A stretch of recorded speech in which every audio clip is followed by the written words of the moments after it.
Eh, Bienvenidos a todos, todas, a esta nueva sesión de Incasi, esta vez desde Udelar en Montevideo. Tenemos la presencia de Albert Pastor Martínez, que es un abogado y profesor de la Universidad Autónoma de Barcelona, y a Paloma Moré, aunque su nombre más completo es María Paloma. Pero bueno, nos visitan y en esta sesión que va a ser doble, cada uno de ellos, primero Paloma y luego Alberto, nos van a exponer, nos van a hacer exposiciones sobre sus líneas de investigación. Básicamente, para hacerlo más resumido, en dos palabras, Paloma nos va a hablar sobre la situación de los cuidados y en determinados formatos institucionales que tiene en España, y Albert nos va a hablar más en términos de comparación de derechos laborales y de instituciones que protegen los derechos laborales, ¿no? Que es lo que han estado trabajando en estos tiempos y que están haciendo contactos con diferentes investigadores locales.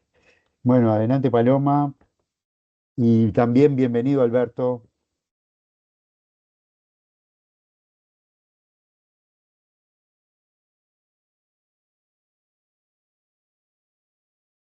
Paloma está silenciada, no te escuchamos. Albert, si enciendes tu micro, ahí. Bueno, decía buenos días, buenas tardes a todos. Muchas gracias, Marcelo, por la introducción. Gracias, Cristian, también por la asistencia en todo este proceso. ¿Veis bien la presentación? Sí. ¿Estoy compartiendo? ¿Se ve bien? ¿Sí? Vale. Pues entonces inicio. Como veis ahí, he titulado la presentación Contradicciones, capital, vida y desigualdad en los cuidados de larga duración. Y voy a analizar el caso de las residencias geriátricas de atención a las personas mayores en España. Me voy a centrar en este sector en particular porque bueno, hago la presentación un poco en el marco de un proyecto que acabamos de conseguir financiación para él, que es el proyecto Cuidares, que analiza los cuidados de larga duración en residencias desde, bueno, una perspectiva post-pandémica, ¿no? Buscando ahí un poco los retos y las iniciativas que se dan en este sector, ¿no?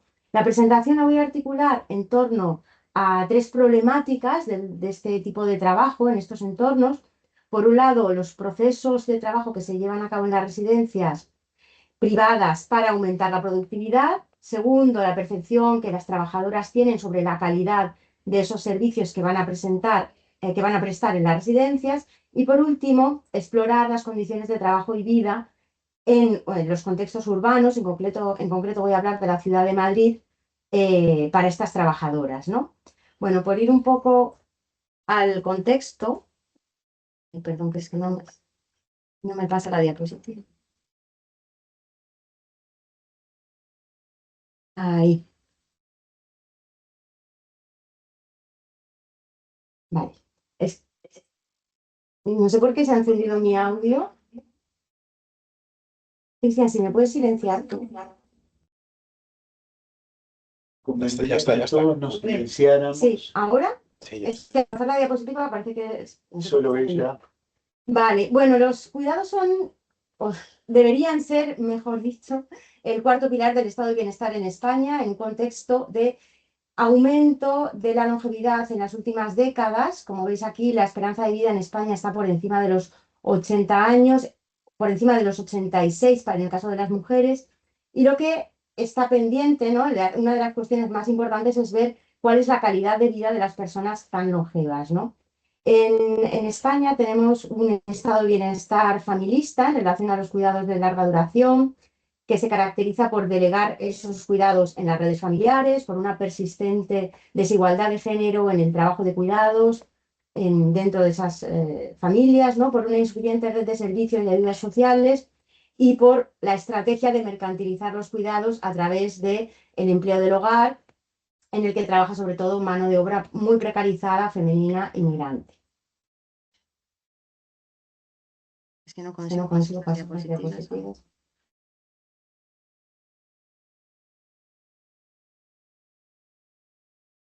Ahí. Ahí. Vale.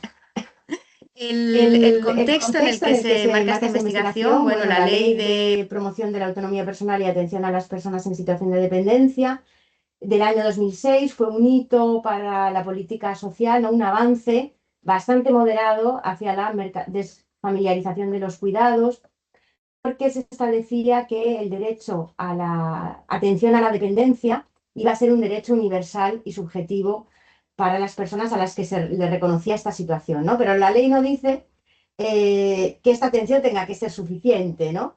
Y es una ley que ha tenido enormes limitaciones.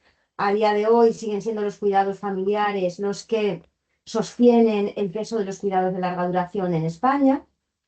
Las residencias suponen un poco más del 8% de las prestaciones en el marco de la paz actualmente, pero para las personas con un mayor grado de dependencia suponen cerca del 25%, ¿no? De esas prestaciones o servicios, ¿no? Y el perfil mayoritario son mujeres de más de 80 años. La COVID, la pandemia de la COVID supuso un momento, un punto de inflexión en el análisis de las residencias en España, ¿no? Fallecieron, la cifra oficial habla de más de 35.000 personas, aproximadamente el 10% de la población mayor que vive en residencias. Probablemente muchas más, ¿no? Porque este es el dato oficial con diagnóstico de COVID, ¿no? Probablemente fueron muchas más. Y esto ha supuesto el pensar, o sea, que se situara en el foco mediático y en el foco político la necesidad de transformar el modelo de cuidados. Más recientemente se ha aprobado una estrategia estatal que pretende instaurar un nuevo modelo de cuidados en la comunidad y que nos habla de iniciar un proceso de desinstitucionalización, ¿no? No se trata de sacar a las personas de las residencias, ¿no? Estamos todos de acuerdo en que las residencias son necesarias para ciertos perfiles de población, pero sí que plantea que la institucionalización es negativa cuando hay una primacía de los requisitos organizativos de la institución sobre las necesidades y las preferencias de las personas, ¿no? Sobre la atención centrada en las personas, ¿no? Se ha empezado a hablar de este enfoque de una atención que tenga en cuenta las necesidades y las preferencias de las personas ante sus diferentes circunstancias, ¿no? Que es algo de lo que antes se hablaba muy poco. En este contexto, ¿cuáles son un poco los elementos teóricos que guían esta investigación? Pues me sitúo en los análisis feministas que cuestionan, ¿no? que hablan de las contradicciones entre la lógica de la acumulación en el sistema capitalista y la lógica de la reproducción social, ¿no? Y cómo una lógica de crecimiento y acumulación, digamos, va en contra de la sostenibilidad de la vida, ¿no? O por lo menos no tiene en cuenta las necesidades de las personas y la sostenibilidad de las vidas, sobre todo de las personas más vulnerables, ¿no? Y considero que las residencias podrían ser un ejemplo paradigmático de estas contradicciones, o al menos las residencias privadas de las que yo os voy a hablar aquí. Hay una escasa literatura en España que aborde las cuestiones relacionadas con las residencias y sobre todo más allá de la pandemia, ¿no? Si bien tenemos un campo de estudios amplio que analiza los cuidados a domicilio, en los domicilios, especialmente en el empleo del hogar, ¿no? Un campo en el que yo también me he movido bastante en mis investigaciones, pero las residencias han quedado bastante apartadas, ¿no? En relación al trabajo de cuidados en residencias, pues dar simplemente un par de apuntes, ¿no? Es un trabajo muy intensivo en tiempo, que tiene grandes dificultades para incrementar la productividad, ¿no? Y que tiene tres dimensiones inseparables, ¿no? El trabajo físico, un trabajo material muy intensivo sobre el cuerpo, que requiere un estrecho contacto físico, al mismo tiempo un trabajo emocional y relacional, y también una dimensión ética basada en la responsabilidad relacional de la que nos habla Joan Tronto, que está muy presente, pero que no está en absoluto reconocido su valor en términos económicos. Bueno, por centrarme ya a hablar de las residencias en sí, ¿no? Las residencias han tenido en España un enorme crecimiento como sector en los últimos 15 años, desde que se aprobó la ley de dependencia. Como veis, más de 680 centros nuevos en 20 años, más de 125.000 plazas. Es un sector que se caracteriza por la privatización. Cerca del 75% de los centros son de titularidad privada, es decir, la propiedad de los edificios y de los centros es privada, pero hay un enorme pago público, o sea, de plazas concertadas con dinero público en estos centros privados. Más del 60% de las plazas son de financiación pública a través de los recursos de la ley de dependencia, de la LAPAD. Hay además un elevadísimo porcentaje de concesión de la gestión de los centros públicos de titularidad pública a empresas privadas. Solamente entre un 10-15% de los centros son de titularidad pública y gestión pública. Y además tenemos la prestación económica vinculada al servicio, que es una prestación económica directa que provee de dinero, ¿no? de cash, para que las personas en situación de dependencia y sus familiares puedan copagar el elevado precio que cuestan las residencias en el mercado, ¿no? En la Comunidad de Madrid estaríamos en torno a los 3.300 euros de media, ¿no? Se ha producido una enorme concentración empresarial en las residencias en los últimos años. Casi 500 residencias pertenecen solo a 8 empresas, ¿no? Y los fondos de inversión han tenido una elevada presencia en los últimos años, ¿no? Y además hay una escasa supervisión de este modelo. La mayoría de los centros no se inspeccionan ni una sola vez al año. Bueno, aquí os pongo algunos datos, no me voy a extender porque no da tiempo, pero veis que en España en total hay más de 4.000 centros, 4.000 y pico centros, aproximadamente más de 320.000 plazas, y entre el 75 y el 80%, tanto de plazas como de centros, son privadas, ¿no? Son de titularidad, están ubicadas en centros privados de gestión privada, ¿no? Que son lo mayoritario. Como os decía, la gran presencia de los fondos de inversión aquí han adquirido en los últimos 20 años casi 85 residencias privadas y, por ejemplo, Domus Dio, Italia serían dos grandes ejemplos, ¿no? de la presencia de los fondos de inversión en el sector. Bueno, dentro del proyecto que os citaba al principio, que se acaba de aprobar, ¿no? Entonces hemos empezado tímidamente en 2025 a hacer un poquito de investigación cualitativa, ¿no? Y aquí os voy a hablar de los resultados de una muestra intencional de 16 entrevistas con trabajadoras de primer nivel de atención directa, o sea, técnicas de cuidados técnicas de cuidados auxiliares de enfermería, gerocultoras o similares, que trabajan en centros privados para personas mayores en la Comunidad de Madrid. Centros que, aunque tienen muchas plazas públicas, financiadas con dinero público, pero son gestionados por empresas privadas. Como veis, bueno, hay una pequeña proporción de 5 entrevistas a población proveniente de América Latina y es un perfil de gran dificultades de acceso, ¿no? Todas estas trabajadoras. He ordenado los resultados en esas 3 líneas que os comentaba al principio. Primero hablaros un poco de la lógica empresarial, ¿no? Cómo trabajan estas auxiliares o estas gerocultoras. Bueno, pues con muy poco personal, ¿no? Por decirlo rápidamente, trabajan con unos tiempos de atención muy acelerados, trabajan deprisa, trabajan en una constante tónica de tener que atender a más personas de las que deberían en el escaso tiempo que tienen, ¿no? Con una presión de tiempos y una intensificación del trabajo muy fuerte. Aluden constantemente a la metáfora de la cadena de montaje, ¿no? No lo expresan así, ¿no? Pero se refieren a un taylorismo, ¿no? Una presión de tiempos que les lleva todo el rato a tener que, pues, duchar a las carreras, pasar de una habitación a otra a toda prisa, como dicen aquí en uno de los verbatis, ¿no? Las personas en las plantas en las que las personas tienen gran dependencia, estás en una habitación 10 o 12 minutos para levantar, duchar, vestir, llevar al baño a una persona gran dependiente, ¿no? Nos hablan también de que las bajas de personal no se cubren, ¿no? Que por ejemplo en verano tienen que atender a muchas más personas, que cuando cae una compañera enferma tienen que cubrir su turno entre las que hay.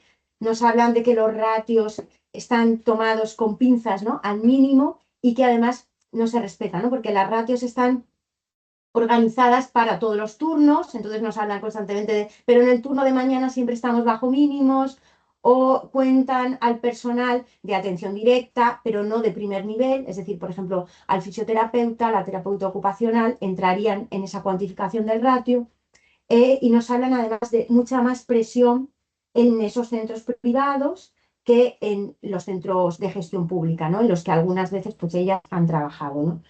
Nos hablan también de las dificultades para retener en los centros al personal más cualificado, ¿no? A aquellas trabajadoras que tienen una titulación de formación profesional de técnicos de cuidados auxiliares de enfermería y también el personal de enfermería, ¿no? Las enfermeras, ¿no? Y entonces algunas de estas trabajadoras que tienen una titulación de enfermeras en sus países de origen, en América Latina, pero que no está homologado este título en España, que está en proceso de homologación, realizan esas funciones de enfermería, ¿no? Tienen al final de su contrato una hojita, un anexo, en el que dice que por 300 euros van a realizar esas funciones de enfermería delegadas, ¿no? Cosa que sería impensable en un hospital público o incluso en una residencia pública, ¿no? Y trabajan además con grandes consecuencias negativas para su salud, tanto física como mental. ¿Cómo perciben las trabajadoras que esto repercute en la calidad del servicio que prestan, ¿no? Pues de manera muy negativa, ¿no? Consideran que las personas residentes están, digamos, sujetas o sometidas a la lógica de la gestión de tiempos y de personal de las instituciones y que para nada hay algo que se pueda parecer a una atención centrada en la persona o atención personalizada, ¿no? Nos hablan de que las tareas y los tiempos de trabajo escapan a su control y que esto les lleva a ejecutar procedimientos que desaprueban moralmente, ¿no? Que consideran que no son, que no repercuten en un trato digno para las personas dependientes. Pues, por ejemplo, que el personal del turno de noche tenga que empezar a levantar a las residentes a las 7 de la mañana antes de acabar su turno. ¿Por qué? Porque no es suficiente, porque así se ahorran un auxiliar en el turno de mañana. O, por ejemplo, sustituir de manera generalizada en una planta las duchas por aseos en cama. O poner el uso generalizado del pañal para personas que no son incontinentes, que podrían ir al baño, pero que necesitan que un auxiliar les acompañe y que esté esperando con ellos hasta que hacen sus necesidades, ¿no? Como no hay personal suficiente, pues pum, pañal y pañal al canto y así se facilita el proceso de trabajo, ¿no? Constantemente tienen este tipo de cuestiones que desaprueban y que las trabajadoras van a hacer pequeños actos de resistencia contra estas lógicas de la organización interna, ¿no? Pero claro, hay trabajadoras que tienen más fuerza para realizar estas resistencias y otras que son perfiles más débiles, ¿no? Ahora lo explicaré más adelante, que no pueden llevar a cabo estas resistencias, ¿no? Y luego, ¿cuáles son las condiciones de vida y de trabajo que tienen estas trabajadoras, ¿no? El salario base bruto en el sector por convenio, por 40 horas a la semana, son 1.160 euros, ¿no? En jornada de 40 horas a la semana. De que muchas de estas trabajadoras trabajan menos horas, porque tienen reducciones de jornada para cuidar de hijos pequeños o de otras personas dependientes, o porque tienen una parcialidad, o sea, están contratadas a tiempo parcial por las propias necesidades de los centros. ¿Qué sucede? Que sus salarios van a ser muy bajos, ¿no? Y que, como están trabajando en el contexto de la ciudad de Madrid y su área metropolitana, esos salarios no les llegan para mantener, digamos, una vida digna, ¿no? Entonces, las que pueden recurren, o las que no tienen más remedio, recurren al pluriempleo, es decir, a tener otra media jornada en otra residencia o unas horas en un centro de día o a trabajar como empleadas de hogar en la economía informal o incluso a veces, pues, por ejemplo, había una que era monitora en un gimnasio, daba clases de baile, bueno, distintas cuestiones, ¿no? O algunas también, pues, alquilar una habitación, subalquilar una habitación en su piso, en el piso que alquila, ¿no? Para poder vivir. ¿Qué supone esto? Que tienen una dependencia bastante grande del salario de su red o de los ingresos de su red familiar. Y aquí vamos a empezar a ver distinciones. Aquellas personas, aquellas mujeres que viven en pareja, como os pongo aquí en este verbatim, que nos dice una trabajadora, mi marido tiene un buen sueldo, ¿no? Porque yo llevo trabajando 20 años y cobro 650 euros. Entonces, no tengo problemas porque su salario es un complemento a ese salario del marido, ¿no? Se entiende así en la economía familiar, ¿no? Lo que las hace dependientes, claro, de su cónyuge.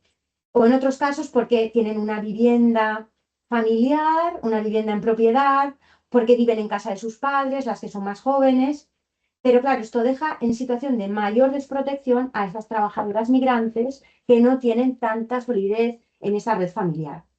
Este trabajo implica también una elevada temporalidad y mucha incertidumbre en cuanto a en qué residencia voy a seguir trabajando. Muchas de estas residencias están en la periferia metropolitana y un cambio de lugar de trabajo supone un cambio en los desplazamientos al lugar de trabajo, que esto va a ser bastante importante porque ellas también viven en la periferia, en las distintas periferias, sobre todo periferia sur, sureste, de la región metropolitana madrileña. Entonces hacen unos trayectos inverosímiles para llegar a su lugar de trabajo. Fijaos que pongo aquí un verbatim de una mujer que hablaba de 3 horas de ida y 3 horas de venida, ¿no? Una trabajadora venezolana que dice, estoy haciendo el sacrificio hasta que se homologue mi título para dar el salto a unas condiciones mejores, ¿no? Y claro, además, como tienen unos horarios muy atípicos, estas trabajadoras, porque, claro, entran a lo mejor a las 8 de la mañana o salen a las 10 de la noche, pues claro, si tienen que hacer esos trayectos tan largos, pues implica, bueno, combinaciones tremendas. Y bueno, he tratado de organizar un poco estos resultados tan preliminares, haciendo un esquema así, ¿no? En la parte alta, ¿no? En el eje perdón, vertical, en la parte alta tendríamos aquellas trabajadoras que serían, digamos, más combativas en resistencia a esa lógica organizacional de la que os hablaba, ¿no? Las que plantean más resistencias a la dirección de los centros cuando ven que tienen que hacer algo con lo que no están de acuerdo, ¿no? En relación a la calidad del cuidado que proveen a las personas dependientes, ¿no? Y abajo tendríamos aquellas que plantean menos resistencias a esa lógica organizacional. Y en el eje horizontal, a la izquierda, tendríamos aquellas trabajadoras que tienen mayores responsabilidades familiares de cuidados a personas al cargo mayores o criaturas, ¿no? Niños y niñas, y que tienen un entorno familiar que les provee un menor apoyo económico. Y en el lado derecho tendríamos aquellas que tienen o bien menos responsabilidades familiares, porque sus hijos ya son mayores, etcétera, o tienen un entorno económico familiar a través de sus parejas o de su red familiar que les provee de mayor apoyo, ¿no? Entonces, en el cuadrante izquierdo superior tendríamos aquellas trabajadoras que yo llamo las resistentes tensionadas, ¿no? Aquellas que están en la lucha contra los centros, ¿no? Contra la dirección del centro, pero que tienen una situación de bastante vulnerabilidad, ¿no?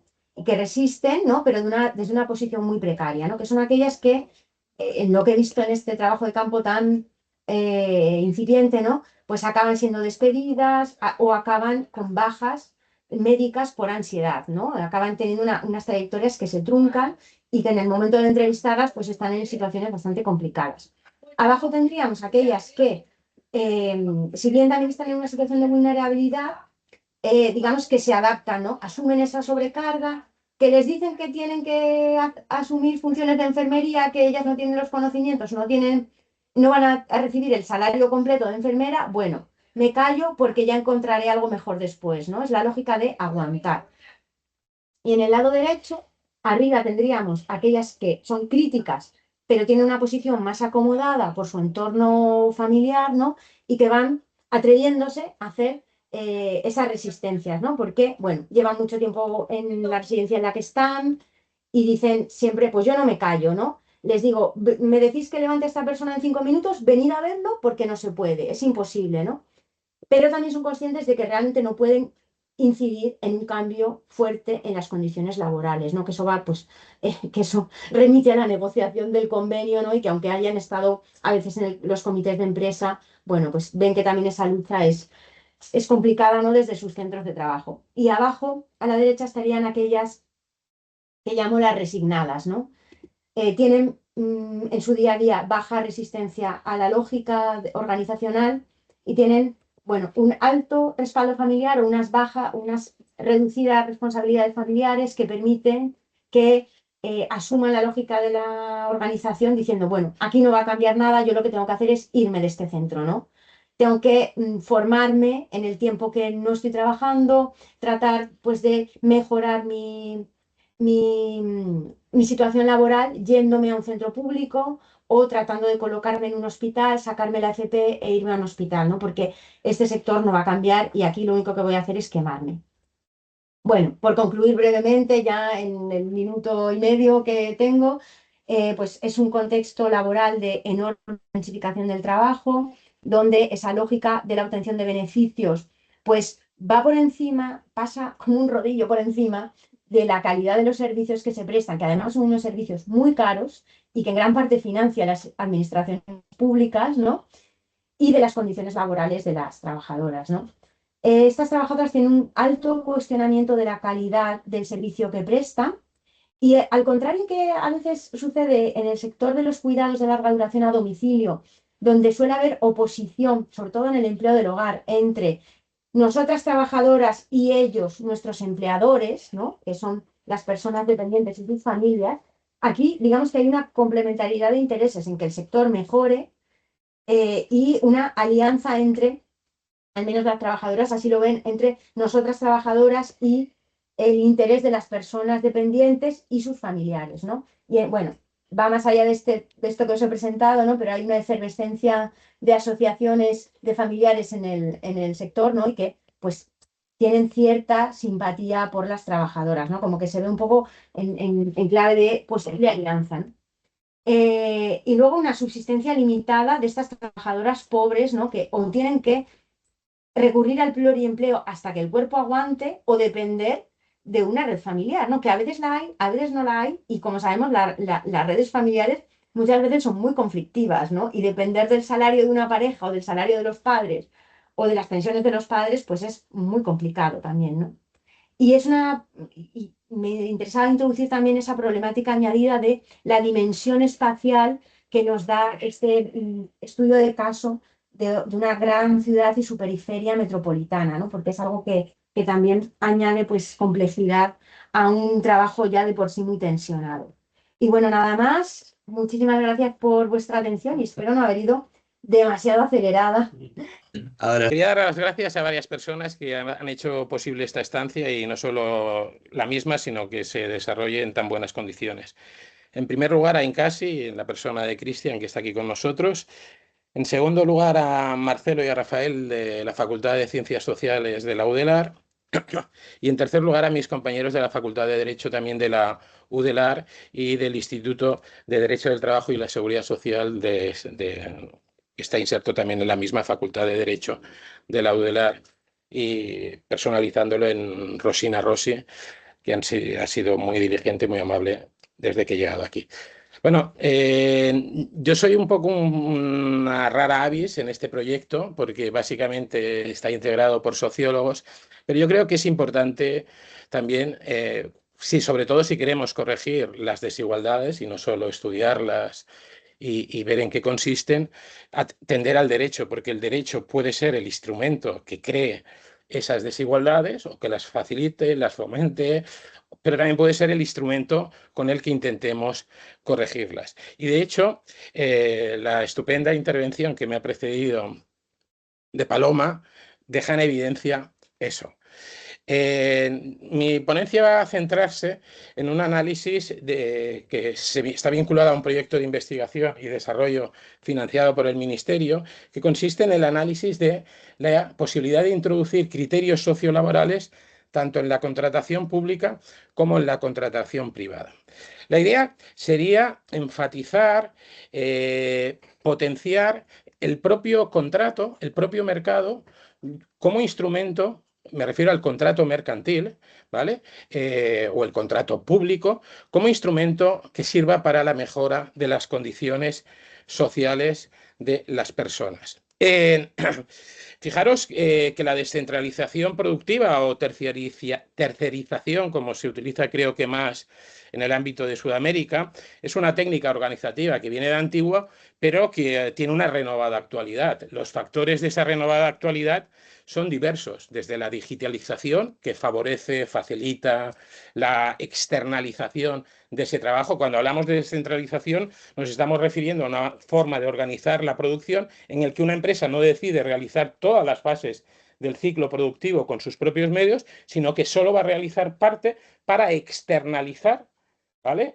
Para encargar a otras personas que realicen parte del mismo o incluso prácticamente la totalidad del proceso productivo, encargándose la empresa principal de comercializar ese resultado que obtiene de las terceras empresas. La digitalización es un instrumento que ha potenciado el uso de estas formas de terciarización o externalización. Además, el fenómeno digital potencia que esa externalización aún sea más fácil hacerla de manera transfronteriza, implicando a trabajadores y a distintos estados, ¿vale? Pero no solo ese es un factor, puede haber otros factores. Con Paloma hemos visto uno, que es la contención de gastos del Estado. El Estado se ha adelgazado en los últimos años y a veces nos encontramos con un Estado prácticamente anoréxico, ¿no? Podríamos decir, que lo que hace es externalizar en terceros, y ese Estado anoréxico que quiere gastarse pocos recursos, porque dice que tiene pocos recursos, o habría que plantearse si no quiere dedicarlos a esos fines sociales, ¿vale? No solo va a fijarse solo en el precio, en intentar conseguir un buen precio, sino que en ocasiones puede pretender ser ciego y no ver qué es lo que hay detrás de esa externalización, de esa descentralización a través de la gestión privada, que como hemos visto con Paloma, de muchos servicios públicos, ¿vale? El ámbito de la asistencia social, sin duda, es uno de los más afectados, pero también puede pasar en el ámbito educativo, puede pasar en el ámbito de la limpieza, en muchos ámbitos que corresponden al sector público, esas prestaciones, se han visto esos fenómenos. Pues bien, la descentralización productiva, y esto es lo que une esta ponencia con el objetivo final del proyecto INCASI, esta descentralización productiva puede tener efectos positivos. Yo no voy a hacer una crítica general global e impugnar cualquier fenómeno de descentralización productiva. Hay descentralizaciones productivas que son absolutamente sanas, correctas, por ejemplo, aquellas que buscan la especialización técnica o una ampliación de los ámbitos de actuación de la empresa, buscando nuevos territorios en los que actuar. Es decir, yo no voy a hacer una impugnación global, pero lo que sin duda también es claro es que la descentralización productiva tiene efectos precarizadores. En algunos casos, las empresas buscan la descentralización productiva para eludir sus responsabilidades con respecto a los trabajadores, ¿vale? Yo no voy a contratar a trabajadores, que los contrate esta tercera empresa, y eso me evita de responsabilidades. Otro efecto precarizador es que una de las lógicas que domina la descentralización es la búsqueda de marcos normativos de referencia más beneficiosos. ¿Más beneficiosos para quién? Lógicamente para la empresa que domina y gestiona la externalización. Cuando una empresa hotelera en Palma de Mallorca decide externalizar el servicio de limpieza que hasta ese momento hacían sus trabajadoras, en España popularmente conocidas como Kellys, lo que está haciendo no es buscar la especialización, está buscando contratar a trabajadoras a las que se le aplique el convenio colectivo de limpieza con unos salarios más bajos que el que le correspondería tener si se les aplicase el convenio colectivo de hostelería, que pasaría si la empresa hotelera las hubiera contratado directamente. Y eso obviamente va a generar desigualdad de condiciones de trabajo, porque los trabajadores de las empresas subcontratadas van a tener unas condiciones de trabajo distintas de aquellas que les corresponderían si hubieran sido contratados directamente por la empresa principal. A su vez, esa descentralización productiva con esa irresponsabilidad va a favorecer que se produzca un incremento de la siniestralidad laboral. ¿Cuál ha sido la actitud del derecho ante el fenómeno de la descentralización productiva? Como regla general, podríamos decir que ha sido la de la tolerancia o la permisividad. Aquí han predominado las libertades económicas frente a la protección de los derechos sociales. En el caso europeo ha sido claro, ¿no? Estaban en juego las libertades básicas en las que se fundamentaba la antigua Comunidad Económica Europea. Se fundamentaban en la libre prestación de servicios de las empresas, en la en la libertad de establecimiento, la libertad que tienen las empresas de establecerse en los distintos países, con las menores cortapisas posibles, y la libre competencia entre ellas. Eso hacía que se viese negativamente todo aquello que fuese limitar la actividad empresarial. Y en nuestros tribunales, también en España, se ha dicho siempre que la libertad de hacer todo el ciclo productivo o externalizar una parte del mismo corresponde al núcleo duro de la libertad de empresa. Es el empresario el que lo decidirá. Obviamente no hay tampoco una barra libre, sino que se han establecido algunas normas, pero ha predominado la idea de la libertad y de la tolerancia como regla general. Solo en los casos más extremos, en los casos en los que la terciarización o la externalización lo que buscaba era eludir por completo la responsabilidad, buscando a falsos empresarios para contratar a trabajadores que tú no contratabas, ahí sí que la normativa es más estricta y se ha prohibido como regla general lo que se denomina la cesión ilegal de trabajadores. Pero para que haya cesión ilegal de trabajadores tiene que haber una actividad de interposición, es decir, tiene que ser falsa esa empresa externa, o falsa, o que sea una empresa real, pero que realmente no está actuando como empresario, porque quien dirige y controla la actividad de los trabajadores es la empresa principal. La otra es una mera apariencia. Eso sí que estaría prohibido. En España y en la Unión Europea, la cesión de trabajadores solo se puede hacer por empresas de trabajo temporal, y ya veremos que en el ámbito de las empresas de trabajo temporal, seguramente por el temor y el miedo, tenemos una normativa más garantista en la actualidad que en el ámbito de las contratas y subcontratas. De hecho, en España es conocido por todos que cada empresa de trabajo temporal ha creado una empresa multiservicios para hacer contratas y subcontratas sin tener que sujetarse a las estrecheces a las que le somete la normativa de empresas de trabajo temporal. Ahora lo veremos. Respecto ya estrictamente a la terciarización, las normas prohibitivas son muy escasas. Solo hay en el ámbito, por ejemplo, de la subcontratación en el sector de la construcción. Ahí sí que se establecen más limitaciones, y no prohibiendo la subcontratación en general, sino limitando las cadenas de subcontratación, limitando el número de posibilidades que tiene una empresa de ir subcontratando sucesivamente, de que se genere una cadena de empresas subcontratistas, porque se veía que los márgenes empresariales cada vez eran menores, y eso se detraía de salarios y sobre todo de seguridad. Era el ámbito en el que más siniestralidad laboral existía en España. Finalmente, el gobierno en el 2006 decide aprobar esta norma que establece ciertas limitaciones, no una prohibición general, repito.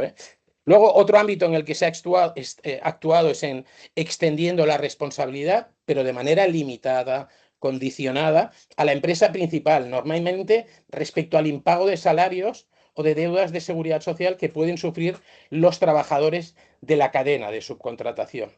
Pero, repito, de manera limitada, salarios, seguridad social, no, por ejemplo, el resto de indemnizaciones, y solo respecto a determinadas contratas, las que se refieran a la propia actividad, con lo que ni tan siquiera en este ámbito hay una auténtica extensión total de la responsabilidad del empresario principal respecto a las empresas auxiliares.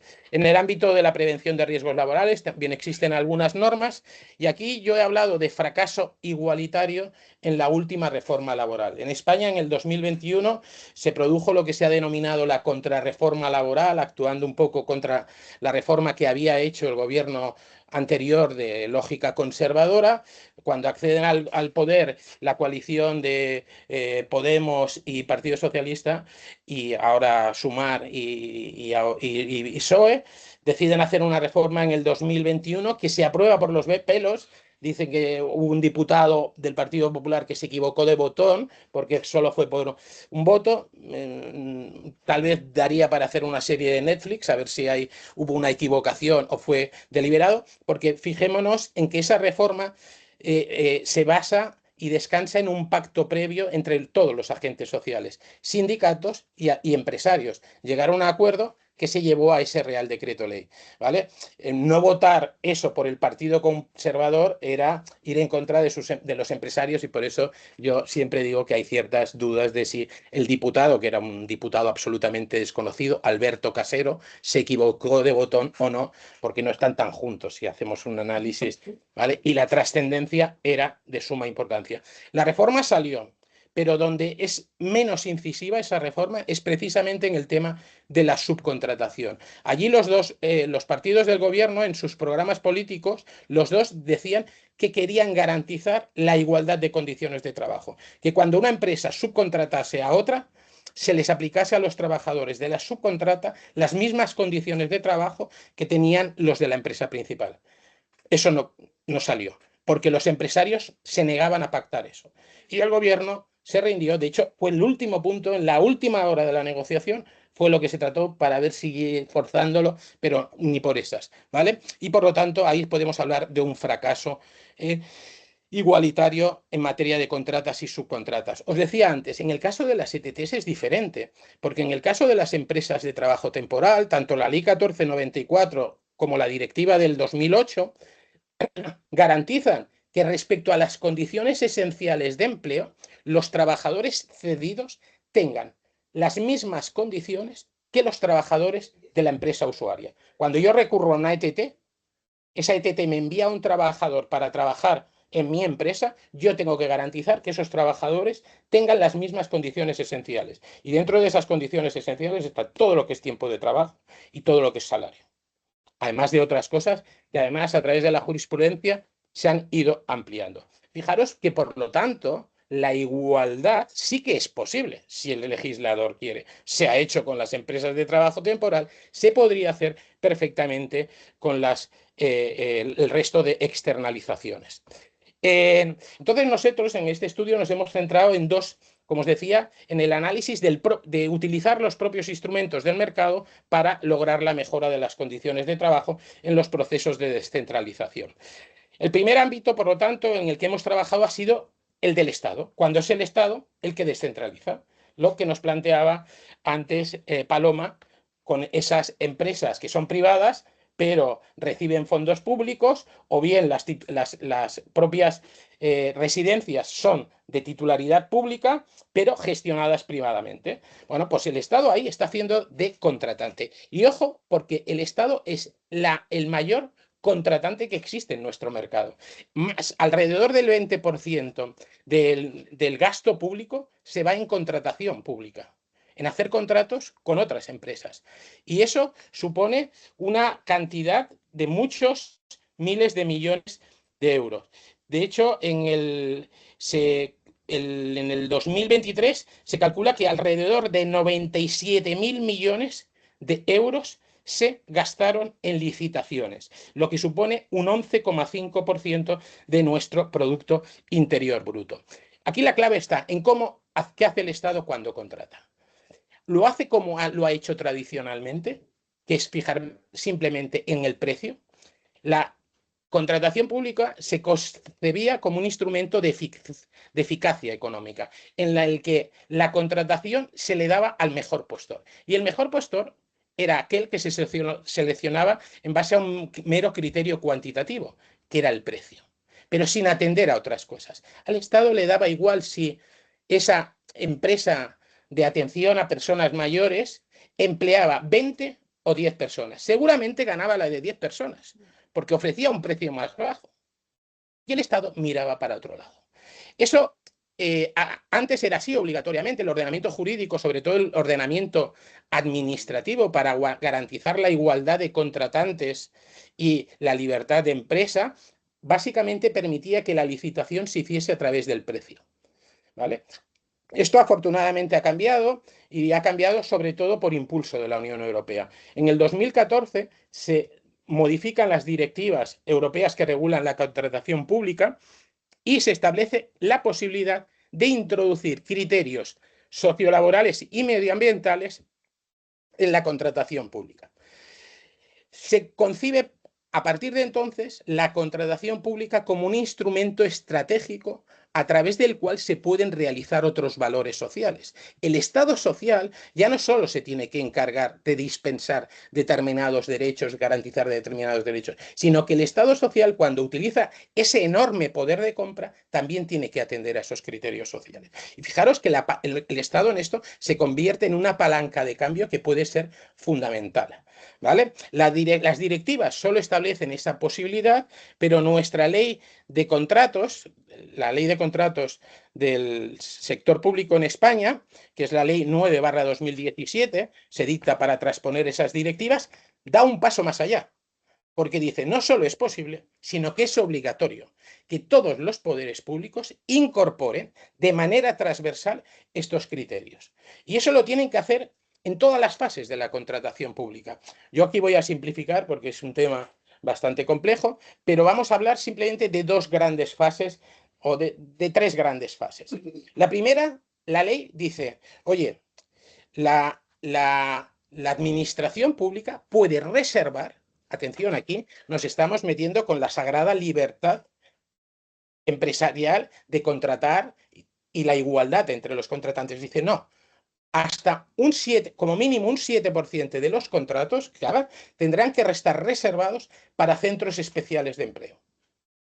Centros especiales de empleo son aquellos que emplean a personas con discapacidad, al menos un 70%. Bueno, pues hay un porcentaje de los contratos que haga el Estado que tienen que estar reservados para este tipo de empresas. Y ojo, que en España hemos ido más allá de la Unión Europea, ha dicho, no solo centros especiales de empleo, sino que tienen que ser sin ánimo de lucro. Porque en España hay una fundación muy importante, la ONCE, que tiene muchos centros especiales de empleo, pero tienen un claro ánimo de lucro, ¿vale? Y obviamente el problema que tiene es, como tienen un ánimo de lucro, cuando contratan a personas con discapacidad, normalmente no contratan a personas con severas discapacidades, sino que contratan a personas que están justo en el límite, que son muy productivas, casi plenamente productivas, pero tienen el marchamo o la calificación de persona con discapacidad y eso les permite tener determinados beneficios de esa empresa. Pues bien, nuestra ley de contratos del sector público dice no. Empresas, centros especiales de empleo y además sin ánimo de lucro, ¿vale? Con lo que fijaros que ahí hay una reserva, una limitación muy importante. Pero es que además dice nuestra ley, cuando la administración establezca los criterios de adjudicación, es decir, cómo va a seleccionar a la empresa que finalmente va a hacer este contrato público, que puede ser la prestación de un producto o la prestación de un servicio para la administración. Pues, por ejemplo, cuando la administración tiene que comprar lápices o mesas, pues que contrate a una empresa que, además de cumplir con la normativa, pues haya establecido o presente un plan de igualdad. O que cuando la empresa, la administración, subcontrate la gestión de los cuidados a domicilio, exija que esa empresa tenga como mínimo X trabajadores. O que garantice o le dé determinados puntos adicionales en ese criterio de adjudicación a aquella empresa que garantiza que se va a hacer menos horas de trabajo por los trabajadores, ¿vale? Es decir, eso son los criterios de adjudicación y luego también en las condiciones especiales de ejecución que se refieren a aquellas condiciones que la empresa, una vez seleccionada, tiene que respetar en la ejecución del contrato. Fijaros que estos criterios, la ley y la directiva inequívocamente los permite. Lo que ocurre es que, fijaros que el artículo 1.3 lo dice de manera muy clara, dice, en toda contratación pública se incorporarán de manera transversal y preceptiva criterios sociales y medioambientales, siempre que guarde relación con el objeto del contrato. Siempre que guarde relación con el objeto del contrato, ha sido el asidero al que se ha agarrado la doctrina, sobre todo administrativista, y los tribunales administrativos para limitar la incorporación de criterios socioambientales, cuestionando, por ejemplo, que un mejor salario pagado a esos trabajadores sea un criterio que guarde relación con el objeto del contrato. Yo creo que existen argumentos, que la ley de contratos del sector público da argumentos para considerar que esos criterios, si se introducen en el proceso productivo, están relacionados con el objeto del contrato. Con lo que yo creo que, más que en los criterios de adjudicación, sería bueno que se establecieran en las condiciones especiales de ejecución. Yo no le voy a dar más puntos a una empresa que tenga mejores salarios, pero voy a exigir que cuando se ejecute la contrata se garanticen como mínimo los salarios que yo establezca, que serán los del convenio de sector o los que yo haya establecido, ¿vale? Y además, el introducirlo en las condiciones especiales de ejecución tiene otra ventaja, que es que esas condiciones especiales de ejecución las tiene que respetar no solo la empresa adjudicataria, sino todas aquellas empresas en las que ella subcontrate, con los que se expanden en toda la cadena de subcontratación. Y eso tiene un valor muy importante. Y además se pueden configurar como condiciones de resolución del contrato y como condiciones de penalidad. Es decir, que le detraigan dinero a la empresa si no cumple esas condiciones especiales de ejecución. Ese sería el primer ámbito en el que nos hemos centrado, en el de la contratación del sector público. Fijaros que en los criterios de adjudicación hay criterios absolutamente relacionados con la igualdad. Dice, fomento de la integración social como valor a tener en cuenta, la inserción social laboral de las personas con discapacidad, la subcontratación con centros especiales de empleo o empresas de inserción, planes de igualdad, fomento de la contratación femenina, conciliación de la vida laboral, personal y familiar, mejora de las condiciones laborales y salariales, estabilidad del empleo, contratación de un mayor número de personas para la ejecución del contrato, ¿vale? Son criterios claramente que están vinculados a la realización del principio de igualdad y a la mejora de las condiciones laborales y sociales de las personas trabajadoras.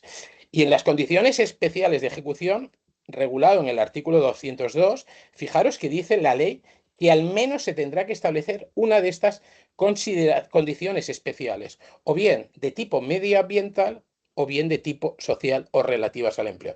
He de deciros que hay cierta tendencia en nuestras administraciones a incorporar consideraciones de tipo medioambiental frente a las relativas al empleo. ¿Por qué? Porque son más objetivas, son más fáciles de redactar, más fáciles de controlar y uno de los objetivos de nuestro proyecto es facilitar a las administraciones cláusulas tipo en materia de empleo para que no tengan excusa y las incorporen. El otro gran ámbito en el que estamos trabajando es en el de la negociación colectiva como instrumento de exportación de las condiciones de trabajo para los trabajadores de la cadena. Esto es un instrumento de solidaridad propio y lógico de la negociación colectiva, que es un instrumento colectivo, y también es un instrumento de defensa de las propias condiciones laborales. Si queréis desde una perspectiva egoísta, si yo no protejo al otro trabajador, las empresas no son tontas. Al final acabarán haciendo toda la producción con el trabajador que le resulte más económico o más eficiente desde un punto de vista productivo, ¿vale? Y me extinguirá mis contratos porque en España, por ejemplo, la extinción del contrato de trabajo, una de las causas que las permite es que existan causas organizativas. La empresa puede decir como causa válida de extinción del contrato que es que yo esta parte del ciclo productivo ya no la hago porque la ha externalizado la empresa. Con lo que los trabajadores de las empresas grandes pueden ser solidarios y además si solo quieren ser egoístas, también es útil y relevante que hagan este tipo de regulaciones. Normalmente el convenio colectivo se ha centrado en regular las condiciones de trabajo del contrato de trabajo, no en las condiciones del contrato mercantil. Pero ello es posible. En nuestro ordenamiento jurídico, la negociación colectiva, el objeto está regulado de forma amplia que permitiría regular las condiciones laborales previstas en el contrato mercantil.